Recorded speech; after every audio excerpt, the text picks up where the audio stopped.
뭐야, 미친놈인가? 네? 네? 미친 사람인가? 네? 미친 인간들. 놔! 쉬, 개소리 하지 마세요. 풀어달라고. 미친 젠장. 우와, 끼. 예차. 근데 오늘 아직 완전히 수다 떨기 전에 이거 해야 되죠, 이거. 오늘 뭘 가지고 왔느냐면요. 인터넷 카페인 여성시대에서 가지고 온 건데요. 작가가 본인의 필명을 눈치 작가라고 말해달래요. 그래서 눈치 작가님한테서 허락을 얻어온 블루암이라는 작품입니다. 이거는 약간 스릴러 같은 느낌이에요. 좀 SF 느낌도 나고요. 시작해보죠. 한낮의 카페 안. 성태는 바닥이 난 아메리카노에 녹은 얼음을 빨아 마시며 친구 민성이의 얘기를 들었다. 야, 진짜 이쁜 누나라니까. 여기저기서 소개해달라고 난리야. 너 완전 땡 잡은 거라고, 이 미친놈아. 진짜 한번 볼 생각 없는 거야? 그 누나가 기다리겠대. 이것 봐, 계속 카톡 오잖아. 민성이는 그 누나라는 여자의 카톡을 보라고 핸드폰을 들이밀었다. 하지만 성태는 눈을 찌푸리며 민성이의 팔을 옆으로 치울 뿐이었다. 할 얘기가 그거였냐? 전에도 생각 없다고 말했잖아. 아, 참나. 이해가 안 되네. 야, 너 게이냐? 씨, 간다. 야! 민성이는 미안하다는 얼굴로 웃으며 성태의 팔을 잡았다. 그러자 성태는 신음을 내며 얼굴을 더욱 찌푸렸다. 아, 야, 너 왜 그래? 성태는 오른손으로 머리를 짚었다. 그리곤 몇 초간 같은 자세로 가만히 앉아 있었다. 아, 또 이러네 진짜. 뭐가? 아니야, 나 오늘 바쁜 일 있어서 먼저 가볼게. 민성이는 급히 일어서는 성태를 잡지 않고 이상하다는 듯 뒷모습을 쳐다보며 중얼거렸다. 저 자식 요즘 왜 저래? 이제 병원에 간 거예요? 네, 증상이 어떠시다고요? 성태는 집 근처 병원에 갔다. 요즘 두통이 심해지고 있었다. 그리고 또 다른 이상 증세가 있었다. 그건 팔에 멍이 든 것처럼 새파랗게 변하고 있어요. 어디 한번 봅시다. 성태의 거든 팔에는 마치 잉크가 번진 것 같은 파란색의 멍이 크게 나 있었다. 중앙은 이미 까맣게 변해 마치 깊은 심해를 보는 것 같았다. 의사는 성태의 팔을 꾹꾹 누르며 아프냐고 질문했다. 성태는 고개를 저었다. 어디 부딪히는 것도 아닌데요. 처음에는 가볍게 멍이 들었거든요. 근데 그게 시간이 갈수록 점점 아닌 것 같아가지고요. 제가 무슨 병에 걸린 거예요? 아픈 것 같진 않고요. 근데 생긴 게 좀 이유도 잘 모르겠고 이게 생긴 뒤로는 두통도 생긴 것 같아요. 머리가 아픈 거랑 관련이 있을까요? 의사도 이런 건 처음 본다는 듯이 큰 병원에 가보는 게 좋을 것 같다는 애매한 말을 했다. 성태는 곧 실망한 얼굴로 병원을 나왔다. 그때 성태 앞으로 긴 그림자가 치며 낯선 사내가 나타났다. 안녕하십니까? 낯선 사내가 웃으며 성태에게 인사를 건넸다. 성태는 뭐야 하며 고개를 돌려 뒤를 쳐다봤다. 하지만 병원 앞 길거리엔 성태와 낯선 남자 둘밖에 없었다. 아, 네. 뭐야, 미친놈인가? 성태는 속으로 욕을 하며 지끈거리는 머리를 붙잡고 집으로 가기 위해 발걸음을 떼었다. 그 순간 사내가 입을 열자 성태는 걸음을 멈출 수밖에 없었다. 그 팔 신경 쓰이시죠? 네? 성태는 놀라움을 감추지 않고 되물었다. 제 팔 상태를 어떻게 아세요? 의사세요? 사내는 알듯 말듯 모를 듯한 미소를 지었다. 그건 희귀병입니다. 네? 성태는 사내의 말을 듣고 깜짝 놀랐다. 평범하게 나름 건강관리도 잘 해온 내가 희귀병에 걸리다니. 아직 어떤 병인지 구체적으로 듣지 못했으나 희귀병이라는 단어 자체만으로도 성태는 겁에 질렸다. 희귀병이라뇨? 아니 그보다 어떻게 알고 말씀하시는 거예요? 사내는 선량한 미소를 지으며 대답했다. 전 당신이 걸린 희귀병을 연구하는 사람입니다. 그 병에 걸린 사람들은 초기에 2가지 공통점이 있어요. 하나는 팔이 파랗게 된다는 거고요. 그리고 또 하나는 극심한 두통이 있다는 것이죠. 사내는 성태에게 자신이 연구자라는 증명을 하기 위해 신분증을 내밀었다. 서울 땡땡연구소 박태현. 성태는 신분증을 보자 의심과 경계가 풀어졌다. 박태현은 계속 설명했다. 아까 카페에서 친구분이랑 계셨을 때 저도 그 옆자리에 있었습니다. 아, 미행한 건 아니고요. 우연입니다. 하하. 당신이 나가려고 할 때 잠시 머리를 붙잡고 가만히 있는 걸 보았습니다. 물론 단순히 현기증이 난 거일 수도 있겠지만요. 하지만 그 전에 친구분께서 당신의 팔을 잡았을 때 저는 살짝 보았습니다. 파란색을요. 그래서 혹시나 하고 따라와 봤는데 제 예감이 맞는 것 같아서요. 박태현은 성태의 팔을 쳐다보았다. 소매는 내려와 있었으나 그 시선은 마치 꿰뚫고 있는 듯 했다. 그럼 희귀병이라면 고칠 수가 없는 건가요? 박태현은 씩 웃으며 성태에게 이야기했다. 듣고 싶은 게 많으신 것 같은데 어디 들어가서 얘기할까요? 성태는 박태현과 다시 다른 카페에 들어갔다. 그리곤 사람이 없는 구석진 자리에 가 앉았다. 그 병의 이름은 간단히 블루암이라고 합니다. 블루암? 파란색 팔? 제가 알기론 아직 병에 걸린 사람이 우리나라에 5명가량이고요. 그쪽을 포함해서요. 아, 혹시 성함이 어떻게 되시죠? 김성태입니다. 네, 성태씨까지 포함해서 5입니다. 팔 상태를 보아하니 아직 초기이신 것 같네요. 혹시 증세가... 지금은 두통뿐이겠지만 말기쯤 되면 팔에 이어서 목과 몸 그리고 다리까지 바이러스가 퍼져서 까맣게 변하고요. 피부가 괴사될 겁니다. 그 병에 걸리고 바이러스가 퍼지기 전에 절단하면 어떨까 해서 스스로 자신의 팔을 잘랐던 환자분도 계셨고요. 절단이요? 성태는 절단이라는 얘기에 질겁했다. 암은 일단 아니에요. 아직 몰라요. 그리곤 머리도 돌아버리게 만드는 바이러스가 아닌가 하고 생각했다. 네, 하지만 이미 바이러스가 온몸에 퍼졌는지 소용이 없더라고요. 세포 번식률이 굉장한 것 같습니다. 그럼 죽을 수밖에 없는 건가요? 성태는 자신의 팔이 파랗게 변한 것에 대해 저주를 퍼부으며 죽음에 대한 무서움을 느꼈다. 어디서 이 빌어먹을 바이러스에 감염이 되었는지 떠올렸지만 아무리 해도 생각나지 않았다. 성태는 해외여행을 간 적이 없었고 그렇다고 집에 처박혀 마냥 건강을 해친 것도 아니었다. 사이비의 냄새가 풍겨요? 저와 함께 가시죠. 그렇지 않아도 요즘 연구가 거의 완성되려는 참이었습니다. 회복을 보이는 분도 계시고요. 그게 정말입니까? 박태현은 미소를 지으며 나갈 채비를 하였다. 그의 모습에 성태는 알 수 없는 불안감을 느끼며 부랴부랴 따라 일어섰다.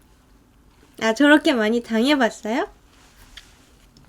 자신이 희귀병에 걸렸다는 사실이 아직 실감나지 않았고 오늘 처음 본 박태현을 완벽하게 믿을 수도 없었다. 하지만 그런 이유로 그를 놓친다면 그땐 정말 큰일이 날 것 같았다. 젠장. 한번 가보고 이상한 곳이면 바로 도망가면 되지 뭐. 성태는 그런 생각을 하며 박태현의 차에 올라탔다. 자, 여기까지가 1, 2, 3편 중에 1편입니다. 2편으로 갑시다. 커피값은 성태가 냈겠죠? 그니깐요. 성태가 냈겠군요. 성태는 박태현의 차를 타고 연구소로 도착했다. 연구소 건물은 하얗고 꽤 커 보였다. 정문은 보안 때문인지 큰 철창이 둘러져 있었다. 교도소에 끌려온 것 같네. 성태는 속으로 생각했다. 그리고 차에서 내려 박태현에게 양해를 구한 뒤 부모님께 전화하였다. 이거 재미있어요? 아직 일하는 중이지만 몰래. 아, 네. 엄마, 저 당분간 민성이네 집에서 보낼게요. 자격증도 좀 따고요. 공부도 할 겸 해서요. 네. 나중에 연락드릴게요. 그렇게 전화를 끊고 성태는 박태현의 뒤를 따라 연구소에 들어갔다. 아니, 근데 우리는 옛날 사람들은 막 이렇게 하잖아요. 전화 받을 때. 이 수화기랑 이거 두 개. 요즘 애들은 전화를 이렇게 둔다며요? 그리고 막 핸드폰 본다 그러면 이렇게 요즘은 이렇게 막 한다며요? 이렇게 막 이런 신용을 낸다네요. 핸드폰 한다는 걸 할 때. 안녕하십니까? 박태현은 1층 로비에 있는 덩치가 꽤 큰 남자에게 인사했다. 아, 안녕하세요. 성태도 얼떨결에 따라 인사를 했다. 어서와요. 뭐야, 지금 비웃은 건가? 이상한 병에 걸렸다고 우습게 보는 건가? 내가 동물원 원숭이도 아니고. 성태는 상당히 불쾌한 생각이 들어 눈에 힘을 주고 쳐다보았다. 그러자 박태현은 성태의 등을 툭툭 치며 따라오라는 눈짓을 했다. 성태는 하는 수 없이 박태현의 뒤를 따랐다. 아까 그분은 1층 로비와 보안을 담당하시는 분입니다. 연구진은 아니고요. 그냥 일개 직원이니까 화 푸세요. 아, 네. 성태는 퉁명스럽게 대답했다. 그러면서 함께 엘리베이터에 올라탔다. 층수를 보니 건물은 총 12층까지 있는 듯 했다. 박태현은 7층을 눌렀다. 저희는 7층에서 연구를 합니다. 그곳에 연구실과 성태씨가 머무를 방이 있죠. 성태는 고개를 끄덕였다. 띠링! 그때 핸드폰이 울렸다. 민성에게서 문자가 온 듯 했다. 민성이 아까 걔죠? 그 친구? 야, 그렇게 박차고 나가더니만 부모님한테 날 팔아먹어, 이 자식아? 너 어디야? 혼자 어디 간 거냐? 미안하다. 나중에 다 설명해줄게. 지금은 이해 좀 해줘라. 자식이. 알겠다. 몸 조심해. 성태가 민성에게 문자를 보내는 것을 본 박태현은 조심스레 입을 열었다. 죄송하지만 저희 건물 전체가 아무래도 연구소다 보니까 세밀한 기계가 많아서요. 되도록 핸드폰은 사용하지 못하게 되어 있습니다. 그래서 잠시 저희가 맡아놔도 될까요? 아, 그래요? 어쩔 수 없네요. 성태는 낯선 공간에 와서 핸드폰마저 주려고 하니 꺼림칙하고 불안했지만 할 수 없이 내주었다. 박태현은 빙긋이 웃으며 성태의 핸드폰을 받아 가방 안에 넣었다. 이건 저희가 잘 보관하고 있다가 나중에 다시 드리겠습니다. 물론 완쾌 후에 받아가시는 게 제일 좋겠죠? 엘리베이터는 7층에 도착했고 둘은 내렸다. 박태현은 왼쪽으로 몸을 돌리며 성태를 데리고 가 여러 가지 몸 검사를 실시했다. 성태는 의학적인 분야에는 지식이 없었기에 그냥 드라마에서 본 것과 비슷하다는 생각을 하며 받았다. 이상한 약물도 마시고 기계에 들어갔다 나오고 사진을 찍고 종합적인 검사를 한 후 박태현은 수고했다며 성태를 오른쪽 끝방으로 데리고 갔다. 이 방이 성태씨가 머무르실 방이에요. 불로암은 전염성도 없고 환자 수도 적어서 방이 하나뿐입니다. 불편하시겠지만 모쪼록 잘 지내시길 바라요. 성태는 고개를 끄덕이며 문을 열고 들어갔다. CT 찍었어요? 박태현도 등을 돌려 반대편 방으로 들어갔다. 저곳은 연구진의 방인가?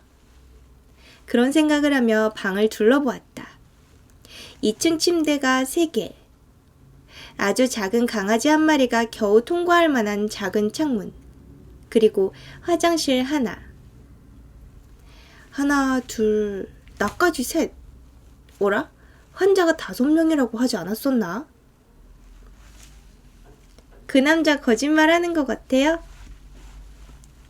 안녕하세요. 성태는 의아했지만 다른 2사람은 자기처럼 검사를 받고 있다고 여겼다. 그리고 눈앞에 있는 2사람에게 인사를 했다. 얼마나 같이 지낼진 모르겠지만 어색하게 지내긴 싫었다. 으헤헤헤. 제일 문 가까이에 있는 침대에 앉아있는 사람이 실없이 웃으며 성태를 바라봤다. 성태는 섬뜩한 느낌이 들었다. 뭐야? 미친 사람인가? 성태는 어떻게 미친 사람과 한 방을 쓰라고 내줄 수 있는지 저절로 욕지거리가 나왔다. 그리고 벌써부터 괜히 따라온 것 같았고 후회가 되었다. 자신의 병을 모르는 채로 살다 죽는 게 더 나았을까? 그건 아니야. 죽는 건 무섭다고.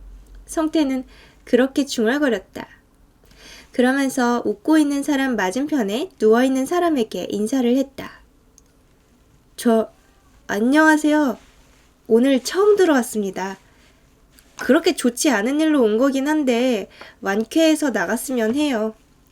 거의 다 나으신 분도 있다고 들었는데 혹시 그쪽이신가요? 성태의 인사를 들은 사람은 아무 것에도 관심이 없어 보이는 표정으로 돌아보았다. 그리고는 푹! 한번 비웃고 다시 고개를 벽으로 돌렸다. 성태는 2번이나 모르는 사람에게 무시당한 것 같아 웃겠지만 처음 온 곳인 만큼 몸을 사리기로 했다. 하하하. 그런데 환자가 저까지 해서 5명이라고 들었는데 나머지 분들은 어디 계신 거예요? 혹시 검사받는 중이에요? 아닌가? 5명이라는 걸 내가 잘못 들은 건가? 성태는 대꾸가 없어 민망한지 혼잣말을 하며 빈자리로 보이는 침대로 걸음을 옮겼다. 하지만 등을 돌리고 있는 환자의 말에 몸이 굳었다. 죽었어. 네? 죽었다고. 우리도 그렇게 될걸? 성태는 그 말을 듣자 무서운 마음이 들었다. 비웃는 것에 화를 낼 때가 아닌 듯 했다. 아니, 화를 낼 마음도 사라졌다. 그저 살고 싶은 생각만 들게 되었다. 미친 인간들. 아무래도 안 되겠어. 방을 바꿔달라고 해야지. 성태는 대꾸 없이 문을 열고 나갔다. 그리고 복도를 돌아다니며 박태현을 찾았다. 성태씨, 여기서 뭐합니까? 자, 이제 자기가 막 혼자 돌아다니다가 딱 걸렸죠? 성태가 연구실로 보이는 곳들을 기웃거리며 들여다보고 있자 누군가가 뒤에서 성태의 어깨를 잡았다. 성태가 고개를 돌리자 박태현과 2명의 흰 가운을 입은 남자들이 보였다. 태현씨, 죄송한데요. 저 그 방에 못 있을 것 같아요. 환자들 상태가 너무 정상이 아니에요. 작은 방이라도 괜찮으니까 방 바꿔주시면 안 될까요? 그건 곤란합니다. 어째서죠? 박태현은 성태의 부탁에 정색을 했으나 곧 웃으며 얘기했다. 아유, 방이 하나밖에 없다고 말씀드렸잖아요. 아니, 전염도 안 된다면서요. 그게 뭐가 어려워요? 아니, 그냥 집에 보내주세요. 나 여기 못 있을 것 같아요. 그냥 알아서 치료받을게요. 안 됩니다. 이미 정부에 희귀병 환자로 등록되어 있어요. 그냥 가신다고 해도 붙잡혀 오실 거예요. 박태현은 위협적으로 말했다. 그러면서 뒷사람들에게 눈짓을 보내자 가운을 입은 2사람이 성태를 붙잡았다. 성태는 갑자기 제압당하는 분위기가 되자 당황하며 몸부림을 쳤다. 뭐 하는 거야? 놔! 도와주세요! 죄송하지만 바빠서요. 그 환자 방까지 데리고 가요. 성태는 강제로 끌려가며 무언가 잘못되었다고 느끼기 시작했다. 깊은 밤이 되었다. 메소드. 성태는 불안감으로 잠을 이룰 수 없어 계속 뒤척거렸다. 어차피 죽을 새끼가 겁나 쪼개네. 아, 미치겠네 진짜. 성태는 밤에 저런 소리들을 들으며 자려니 정신이 나갈 것 같았다. 그래서 최대한 귀를 막으며 이곳을 어떻게 나갈지, 자신의 미래는 어떻게 될지 생각에 빠졌다. 그러면서 자신의 퍼렇게 된 팔을 원망스럽게 쳐다보았다. 이놈의 팔, 잘라버리고 싶다. 저주스러운 놈 같으니라고. 그때였다. 누군가 방문을 열고 들어왔다. 검은 형체가 문 앞에 서 있었다. 성태는 깜짝 놀라 문을 주시했다. 심장이 쿵쾅거리기 시작했다. 누구지? 이 시간에 뭐야? 슥. 그림자는 성태에게로 점점 가까이 다가왔다. 성태는 자는 척을 하기 위해 눈을 꼭 감았다. 젠장, 어떡하지? 사람인가? 귀신인가? 이 연구에서 치료받다 죽은 귀신인가 싶어 식은땀이 나왔다. 툭툭. 그림자는 성태를 조용히 손가락으로 툭툭 쳤다. 쉬. 작은 창문으로 달빛이 들어오면서 그림자의 얼굴을 비췄다. 굉장히 멀쩡해 보이는 남자였다. 그가 입을 열어 말했다. 도망가. 자, 2편까지. 이제 마지막 3편으로 가볼게요. 성태는 조용히 되물었다. 네? 도망가야 해. 초면에 미안하지만 내 말 믿어줬으면 하네요. 그 남자는 조용히 속삭였다. 성태는 의심스러운 눈으로 쳐다보았다. 상대방은 무슨 일이 있었는지 이마에 땀이 맺혀 있었고 눈빛은 맑았으나 긴장감으로 가득 차 있었다. 성태는 비밀이 많아 보이는 연구소와 직원들, 그리고 방 안에 있는 미친 인간들보다 그 사람이 더 믿을만해 보였다. 당신 누굽니까? 저는 오정우입니다. 오정우라네요. 오늘 이곳에 처음 오셨죠? 성태는 미친 인간들이 자기 얘기를 엿듣지 않을까 불안하여 쳐다보았다. 하지만 그들은 자신만의 세계에 빠진 듯 했다. 그래서 약간 마음 놓고 말을 했다. 네, 정우 씨는 언제부터 계셨어요? 저는 이곳에 온 지 3달째입니다. 저분들은 저보다 더 먼저 있었고요. 한 분 더 계셨는데 대략 1달 전부터 보이지 않습니다. 그건 그렇고 뭔가 이상한 점 느끼지 못하셨나요? 여기 뭔가 이상한 것 같아요. 뭔지는 모르겠지만요. 이곳은 평범한 연구소가 아닙니다. 저도 느꼈었죠. 정우가 하는 말을 들으며 성태는 자기도 모르게 긴장했다. 그래서 필사적으로 연구진 가면을 쓰고 있는 그들을 속이고 외부와 접촉하려고 시도했습니다. 외부와 접촉해서요? 네. 그리고 사실을 알아냈습니다. 이런 연구소는 존재하지 않는다는 사실을요. 그게 무슨 사실인가요? 성태는 놀라움에 말을 더듬었다. 네, 그래서 저는 탈출할 생각인데요. 때마침 그쪽이 잡혀왔더군요. 그래서 같이 동맹을 맺으면 어떨까 해서 다시 돌아왔습니다. 어떻게 하실래요? 성태는 두려움에 떨며 대답했다. 저도 함께 하겠습니다. 그리고는 덧붙였다. 저분들은 정신이 이상해 보이니까 놔두고 갑시다. 오정우는 성태를 뚫어지게 쳐다보았다. 그러나 이내 동의한다는 듯 작게 끄덕였다. 아마 죄책감 때문이겠지. 놓고 가자는 성태 역시도 마음이 편하지는 않았다. 하지만 자신이 살기 위해선 어쩔 수 없었다. 오랫동안 지켜본 결과 뒷문으로 도망치는 게 제일 안전하다는 결론이 나왔습니다. 그리고 한 달에 한 번 수요일 밤에는 뒷문을 지키고 있는 그 어떤 사람도 없죠.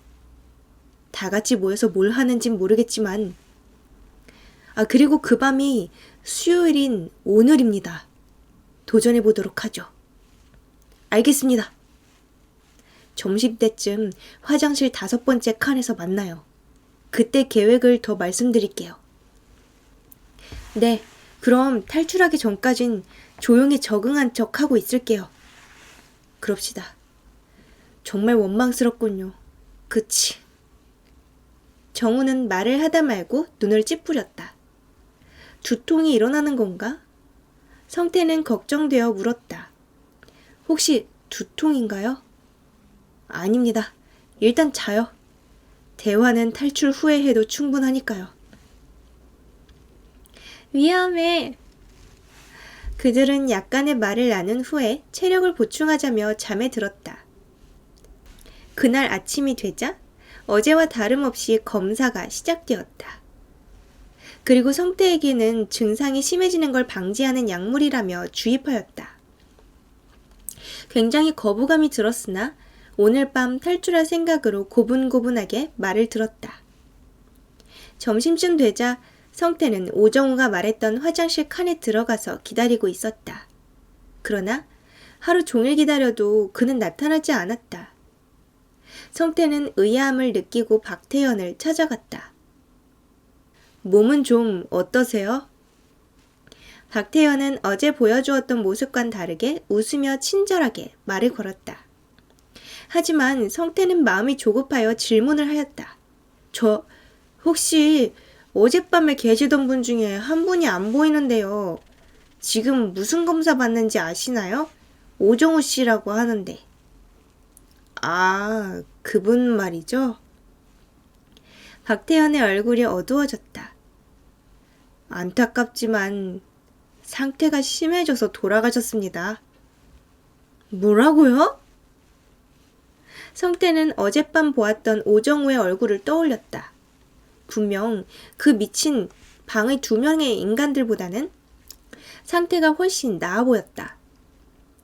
혹시 그 사람이 이상한 소리 하지 않던가요? 오정우 씨 말씀하시는 겁니까? 제가 처음에 봤었던 그 다른 2분보다는 훨씬 정상으로 보이시던데요? 성태는 격하게 말했다. 박태연은 걱정스러운 눈으로 성태를 보았다. 역시 성태 씨에게도 폐를 끼치고 말았네요. 폐라니 무슨 말이에요? 방에 있는 그 2분요. 오정우 씨 때문에 미친 거예요. 아니, 그게 무슨 소리예요? 개소리 하지 마세요. 혹시 그 사람이 이곳이 연구소가 아니라고 의심하진 않던가요? 그거야. 그분은 블루암 바이러스가 뇌까지 다 퍼져 있었어요. 그리고 심리적인 스트레스를 많이 받아서 정신적 충격도 꽤 크게 있었죠. 그래서 조현병도 저희는 의심하고 있었고요. 좀 더 세밀하게 검사를 진행하고 있었습니다. 그는 마치 사실인 것처럼 얘기를 하죠. 성태 씨는 다행히도 영향을 크게 받진 않았네요. 박태연은 다행이라는 듯 고개를 끄덕이며 안심하라고 하였다. 성태는 도저히 그의 말을 믿을 수가 없어 혼란에 빠졌다. 그래서 혼자서라도 알아보려 밤까지 기다렸다. 하지만 밤에 뒷문을 확인했을 때 사람들이 문을 지키고 있었다. 성태는 실망스러워하며 돌아가기 위해 발걸음을 돌렸다. 오늘 밤에는 아무도 뒷문을 안 지킨다더니 이런 거에 속아버렸네. 나도 참 머리가 이상해지고 있나 봐. 치료나 잘 받아야겠어. 그렇게 생각하며 1층 로비를 지나갔다. 아, 그러니까. 아까워라. 내가 딸 수 있었는데. 아우, 시끄러. 건방진 자식. 전염이나 되라지. 성태는 로비를 담당하는 직원을 욕하며 카운터를 지나쳤다. 그래, 나한테 오늘은 너 같은 직장인으로 치면 금요일 같은 거야. 수요일 날 열리는 회식이 아주 기가 막히거든. 그게 바로 내일이거든. 내일? 성태는 그 대화를 엿들었고 오정우가 요일을 착각한 것을 알았다. 그의 말을 듣고 나서 성태는 오늘이 화요일이었으며 내일이 수요일인 것을 깨달았다. 그러자 다시 한번 심장이 두근거렸다. 내일도 뒷문을 한번 확인해보고 치료에 전념하기로 결심했다. 그리고 만일 내일 정말로 사람이 없다면 도망갈 것이다. 다음 날 성태는 연구진들이 분주하게 움직이는 분위기를 눈치챘다. 그래서 몰래 오정우에게서 들었던 핸드폰을 숨겨놓은 방으로 갔다. 아, 여기가 핸드폰이 있는 곳이라고 했지. 문을 조심스레 열자 까만 가방이 가득 차 있었다. 왜 가득 찼을까요? 감염자는 5명이라면서? 수많은 핸드폰 사이에서 성태는 자신의 핸드폰을 찾기 시작했다. 젠장, 어디 있는지 못 찾겠잖아. 그때 복도에서 발소리가 들려왔다. 그 소리는 점점 커졌다. 성태는 긴장되기 시작했다. 뭐야, 누가 여기 들어왔나? 성태는 그 남자가 어떻게 알아냈는지 의아했으나 재빨리 핸드폰을 찾는 게 우선이라고 생각했다. 아무 핸드폰이나 집어들고 켜지는지 확인을 했다. 그리고 하나의 핸드폰이 켜지자 그것으로 민성의 전화번호를 입력하고 문자를 보냈다. 다행스럽게도 자기 절친의 전화번호를 외우고 다니고 있네요. 요즘에는 절친이라도 전화번호 외우고 다니는 게 쉽지가 않죠. 민성아, 나 성태야. 피치 못한 사정으로 이 번호로 보내는 건데 제발 나 좀 도와... 성태는 다급한 마음에 말을 다 끝마치지 못하고 전송 버튼을 눌렀다. 요금이 없어서 안 보내지는 불상사는 없기를. 전송되었습니다. 벌컥! 너 이 새끼! 문자가 전송됨과 동시에 성태는 발각되었다. 그리곤 끌려나갔다. 성태는 최대한 끌려가지 않도록 힘을 주었으나 소용이 없었다. 박태현은 묶여있는 성태 앞에 서서 그를 쳐다보았다. 그의 뒤로는 많은 사람들이 가운을 입고 위협적인 분위기를 풍기며 서 있었다. 성태씨 핸드폰 조사해. 미리 찾아서 가지고 온 성태의 핸드폰을 뒤져보았으나 연락한 기록이 없었다. 성태는 자신의 핸드폰을 찾아 보내지 않고 모르는 사람의 핸드폰을 이용한 것에 대해 다행이라고 생각했다. 성태씨, 자꾸 곤란한 행동을 하시네요. 죄송하지만 핸드폰은 파기해야겠습니다. 완쾌가 되면 그때 가서 새로 사드릴게요. 박태현은 아무렇지도 않게 핸드폰을 떨어뜨린 후 발로 밟았다. 콰작 소리가 나며 핸드폰은 부서졌다. 그 거짓말 치지 마! 풀어달라고! 성태는 몸부림을 쳤다. 그런 모습을 보며 박태현은 한숨을 쉬며 말했다. 아, 어쩔 수 없네. 방으로 데려가. 성태는 묶인 채 방으로 끌려갔다. 미친, 반드시 탈출하고 말 테다. 성태는 이를 바득바득 갈았다. 하지만 정신이 점점 혼미해지고 있었다. 아, 뭐지? 정신이 이상해. 성태는 방에서 나온 이상한 가스를 들이마시고 정신을 잃었다. 눈을 떴을 땐 밤이었다. 뭐야? 하루를 꼬박 잔 건가? 젠장. 그는 어지러운 머릿속을 정리하기 위해 고개를 저었다. 빨리 도망가야 해. 오늘이 유일한 밤이야. 성태는 어지러움을 참으며 벌떡 일어났다. 방에는 환자들이 없었다. 오로지 자신 혼자뿐이었다. 성태는 뒷문으로 달리다 말고 자신의 옷을 내려다보았다. 하얀색 환자복. 눈에 띌 것 같았다. 다시 누군가의 신고로 인해 잡히면 곤란했다. 그래서 옷을 찾기 위해 건물 속으로 다시 들어갔다. 옷만 빨리 찾고 나오는 거야. 제발 그때까지 들키지 않게 해주세요. 성태는 1층을 돌아다녔다. 1층에도 아무도 없었다. 그때 카운터 뒤에 지하로 내려가는 공간이 있는 것이 보였다. 뭐야? 지하로 가는 계단이 있네? 계단 입구에서는 큰 소리가 났다. 마치 축제를 하는 듯한 소리였다. 이게 그때 그 직원이 말한 회식인가 싶었다. 그래서 성태는 무엇을 하는지 눈으로 보기 위해 조심스레 내려갔다. 제발 조심해. 이런 미친 변태 자식들. 뭘 하는지라도 알아내서 세상에다 제보할 테다. 복도 끝에는 큰 강당 같은 문이 있었다. 살짝 열린 틈으로 환한 빛이 비쳤고 소리가 웅장하게 열린 틈으로 울려 퍼졌다. 성태가 틈 사이로 다가가 지켜보자 놀라운 광경이 펼쳐져 있었다. 그곳에는 사람들이 이상한 마치 인디언 같은 옷을 입고 가면을 쓴 채 자신과 같은 방을 썼던 환자들을 앞에 두고 있었다. 그 환자는 묶여 있었다. 그리고 큰 제단 위에 눕혀져 있었다. 그래, 마치 제물을 바치는 것처럼 그런 의식을 진행하고 있었다.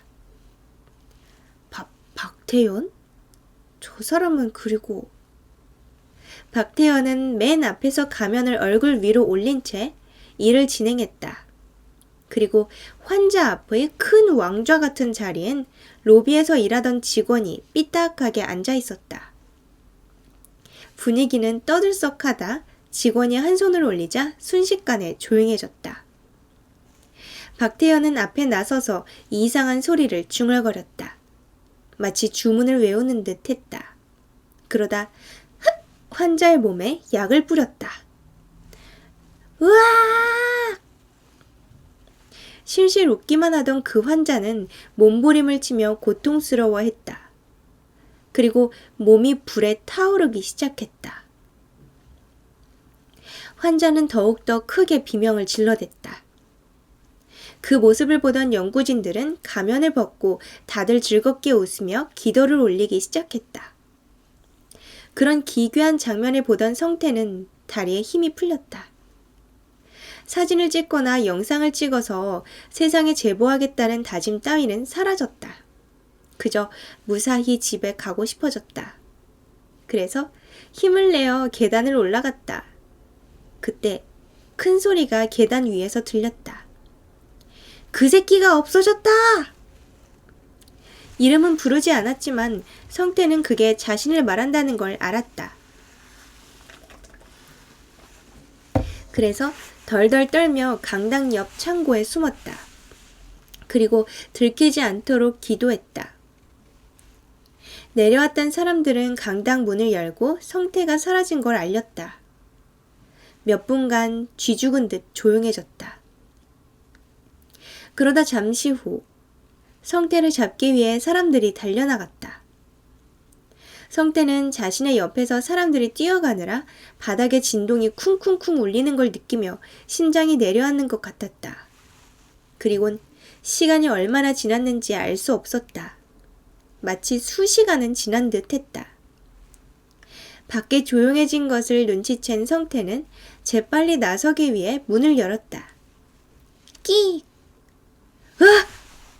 성태는 소리를 지르고 말았다. 문 앞에는 박태현이 서 있었다. 여기 있었네. 성태는 숨이 멎는 것 같았다. 그래서 생각할 새도 없이 박태현을 향해 몸을 날렸다. 어딜? 하지만 박태현은 성태를 피하고 제압하며 힘으로 성태의 목을 졸랐다. 성태는 컥컥거리며 버둥거렸다. 살려주세요. 제발요. 저한테 왜 그러시는 거예요? 성태는 울며 애원을 했다. 박태현의 옷을 힘없이 붙잡으며 조용히 흐느꼈다. 박태현은 말없이 붉어져가는 성태의 얼굴을 보았다. 그는 손에서 힘을 풀어주었다. 그러자 성태는 기침을 심하게 했다. 가. 네? 박태현은 웃으며 성태를 보았다. 가세요. 감사합니다. 성태는 빨리 가기 위해 일어섰다. 왜 싸움을 못해? 그니까요. 왜 여기 이런 데 나오는 주인공들은 왜 이렇게 싸움을 못하고 맨날 다 붙잡히죠? 그러자 박태현은 뒤에서 조용히 말했다. 대신 나 말고 아무한테도 안 들키는 조건입니다. 그러면 놔줄게요. 얼른 가세요. 감사합니다. 성태는 박태현에게 감사 인사를 하며 뛰어갔다. 자신을 이렇게 만든 장본인이었으나 미운 감정 대신 고마운 마음이 들었다. 그만큼 그는 정신이 없었다. 그리고 두려웠다. 성태는 뒷문에 도착했다. 그리고 눈앞에 담이 보였다. 그것을 뛰어넘으려고 할 때였다. 여기만 넘으면 끼! 갑자기 뒷문이 열렸다. 성태는 담을 넘으려다 말고 문이 열리는 것을 쳐다보았다. 긴장에 긴장을 더해 다리가 더 이상 말을 듣지 않았다. 성태는 들켰다는 생각에 몸이 굳어졌다. 하지만 곧바로 들어온 사람을 보자 성태는 다리뿐 아니라 몸에 있던 모든 힘이 풀리는 것 같았다. 그리고 눈물이 났다. 야, 성태야! 민성이었다. 성태의 문자를 보고 달려온 것이리라. 성태는 눈물을 흘렸다. 너무너무 눈물이 났다. 그는 담벼락에서 내려와 민성을 와락 끌어안았다. 민성아! 뭐야, 너 꼬라지가 왜 이래? 이럴 때가 아니야. 빨리 도망가야 돼. 성태는 민성의 팔목을 잡고 달렸다. 그러나 민성은 꼼짝하지도 않고 서 있었다. 성태는 답답한 마음에 힘을 주고 끌어당겼다. 야, 이 자식아, 나중에 다 말해줄 테니까 지금 가야 된다고. 뭔 소리야? 도망을 어떻게 간다는 거야? 뭐? 민성은 씩 웃었다. 들키지 말라고 했잖아. 그는 전화 연결이 되어 있는 핸드폰을 보여주었다. 거기엔 박태현이라고 적혀 있었다. 박태현이 전화를 민성이한테 한 거죠. 성태는 흠칫 놀라 뒷걸음질 쳤다. 툭! 등이 부딪히자 성태는 고개를 돌렸다. 박태현이 무표정한 얼굴로 연구진들과 서서 성태를 쳐다보고 있었다. 성태는 도망갈 수 없음을 깨닫고 어쩔 수 없다는 듯이 주저앉았다. 이런 미친 박태현, 이민성, 이 나쁜 새끼들. 이렇게 끝났어요. 여기 그래서 맨 마지막 줄에 이런 게 나와 있는데 이제 작가가 해석을 달아놓은 게 있어요. 그래서 어떤 내용이었냐 하면은 민성이라는 친구도 그곳의 일원이었잖아요. 근데 사실은 민성이 처음부터 친구로 다가갔던 거였어요. 성태한테. 그래서 민성이가 마치 성태가 병에 든 것처럼 착각하게 만들려고 자기가 위장을 시켰던 거예요. 그래서 그쪽 사람들은 의학적 분야를 다 알고 있고 마약쟁이들도 많았기 때문에 병이 걸린 것처럼 보이는 그런 약을 만들어서 커피숍에 가서 뭐 커피에 약을 탄다거나 하는 식으로 주작을 했던 거죠. 그래서 성태는 꼼짝없이 자기가 병에 걸린 줄 알았던 거예요. 그리고 또 한편으로는 오정우라는 사람도 민성이에게 당했던 거예요. 왜냐면 그 오정우란 사람이 아까 그런 말을 했잖아요. 원망스럽다고. 그러면서 이랬잖아요. 정말 원망스럽군요. 그치. 그게 이제 친구가 원망스럽다 이런 말을 하려던 거였던 거예요. 그리고 사실 그 친구는 바로 오정우에게도 친구인 척하고 접근했던 민성이었던 거였죠. 그래서 그 오정우란 남자가 친구가 날 속였다 이렇게 말을 하려고 했는데 그 말을 해봤자 아무 소용이 없다는 걸 깨닫고 굳이 말을 끝까지 하지 않았던 것이죠. 자, 이렇게 오늘은 눈치 작가님의 블루암이었어요. 오늘 약간 스릴러 같은 거였죠? 그러면 읽어주는 예니밍판 여러분 다음 시간에 만나요. 안녕. 스스.